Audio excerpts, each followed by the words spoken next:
Welcome to ফাতুস healthy kitchen. আজকে আপনাদের সাথে শেয়ার করব একটা পুডিং রেসিপি। পুডিং নর্মালি আমরা সবাই বানাতে পারি, বাট অনেক সময় দেখা যায় মোল্ড আউট করার পরে পুডিংটা ভেঙে যায়, স্মুথ হয় না, মসলিন হয় না। সেই ক্ষেত্রে দেখা যায় আমাদের বিভিন্ন প্রবলেম ফেস করতে হয়। এই সবগুলো তথ্য নিয়ে আজকে আপনাদের সাথে ভিডিওটা শেয়ার করব। ততক্ষণে অবশ্যই আপনারা সাথে থাকবেন এবং আমাদের চ্যানেলটাকে সাবস্ক্রাইব করে দিবেন। প্রথমে আমি 1 লিটার মিল্ক নিয়ে নিয়েছি। মিল্কটা বরফ ছিল, আগে থেকে আমি ফ্রিজ থেকে নামিয়ে নিয়েছিলাম। দেন এখন আমি চুলা বসিয়ে দিয়েছি। মিল্কটা আমি অনেক সময় জাল করে নিয়েছি। আমি 1 লিটার মিল্কে হাফ লিটার করে নিয়েছি। আপনারা চাইলে আরও কম বা বেশি করে নিতে পারেন। ভালো করে নাড়াচাড়া করতে হবে, না হলে নিচে লেগে যেতে পারে। আমার অলরেডি জাল দেওয়া শেষ। এখন আমি নামিয়ে নিয়েছি, এটাকে ঠান্ডা করে নিব। এখন ততক্ষণে আমি অন্য কাজগুলো করে নিব। এখানে আমি 4টি ডিম নিয়েছি, এক এক করে সবগুলো ভেঙে দিচ্ছি। আমি এখানে 4টা ডিম নিচ্ছি, আপনারা চাইলে আরও একটা কম বা বেশি নিতে পারেন। ডিমগুলো দেওয়া শেষ হয়ে গেলে আমি এখানে 1/3 কাপ চিনি দিয়ে দিব।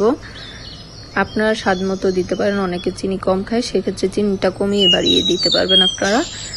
এখানে আমি ভ্যানিলা এসেন্স দিয়ে দিব 3 থেকে 4 ফোঁটা। ভ্যানিলা এসেন্সটাও বেশি দিতে যাবেন না, দেখা যায় অনেক কিছু বেশি হয়ে গেলে খেতে ভালো লাগে না। এখানে আমি হ্যান্ড উইক্স নিচ্ছি। দেন আমি তাড়াতাড়ি করার জন্য হ্যান্ড ব্লেন্ডার নিয়ে নিচ্ছিলাম। হ্যান্ড ব্লেন্ডার দিয়ে আমি পুরোটা ব্লেন্ডিং করে নিচ্ছি। ভালো করে ব্লেন্ডিং করে নেবেন, যাতে যেন ডিম আর চিনি মিক্সড হয়ে যায়। আমার মিক্সড করা শেষ। এরপরে আমি মিল্কটা ঢেলে দিব। ডালার পরে ভালো করে হ্যান্ড উইক্স দিয়ে আমি মিক্সড করে নিব। এখানেও আপনি ভালো করে মিক্সড করে নেবেন, যাতে যেন দুধ আর ডিমটা ভালো করে মিক্সড হয়ে যায়।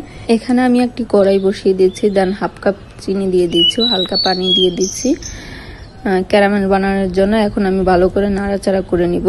ক্যারামেলটা অবশ্যই আস্তে করতে হবে, না হলে তিতো হয়ে যায়, ভালো লাগবে না। দেন আমি ঢেলে শুকিয়ে নিয়েছি ক্যারামেলের বাটিটা।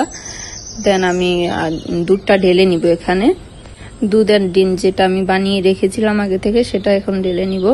একটা ছাঁকনির সাহায্যে আমি ছেঁকে নিব। দেখা যায় না ছেঁকে দিলে পুডিংটা স্মুথ হয় না, সেক্ষেত্রে আপনারা চেষ্টা করবেন অবশ্যই ছাঁকনি দিয়ে ছেঁকে দেওয়ার জন্য।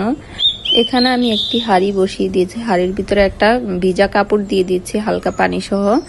দেন আমি বাটিটা দিয়ে একটা ঢাকনা দিয়ে ঢেকে দিব। আমি এখানে 40 মিনিটের জন্য ঢেকে দিয়েছি। দেন 40 মিনিট পরে আমি একটা স্পুন দিয়ে দেখেছি, স্পুনের সাথে আমার কোনো পুডিংয়ের কিছু আসেনি, সেই ক্ষেত্রে আমার পুডিংটা হয়ে গেছে। দেখেন আপনার পুডিংয়ের কালারটা কত সুন্দর চলে আসছে। পুডিংটা যদি আপনি আর একটু হার্ড করতে চান, সেক্ষেত্রে আপনি আরও 5 মিনিট 10 মিনিট রাখতে পারেন, সমস্যা নেই। এখন আমি পুডিংটা চারো সাইড থেকে কেটে নিয়েছি। কেটে দেন আমি ঢেলে নিচ্ছি, মোল্ড আউট করে নিচ্ছি এবং কেটে নিচ্ছি। এখন আমি পুডিংটি কেটে দেখাবো। মাশাআল্লাহ, এত স্মুথ হয়েছে। এমন আরো সুন্দর সুন্দর ভিডিও পেতে হলে আপনারা অবশ্যই আমাদের চ্যানেলটি সাবস্ক্রাইব করে দিবেন। Thank you.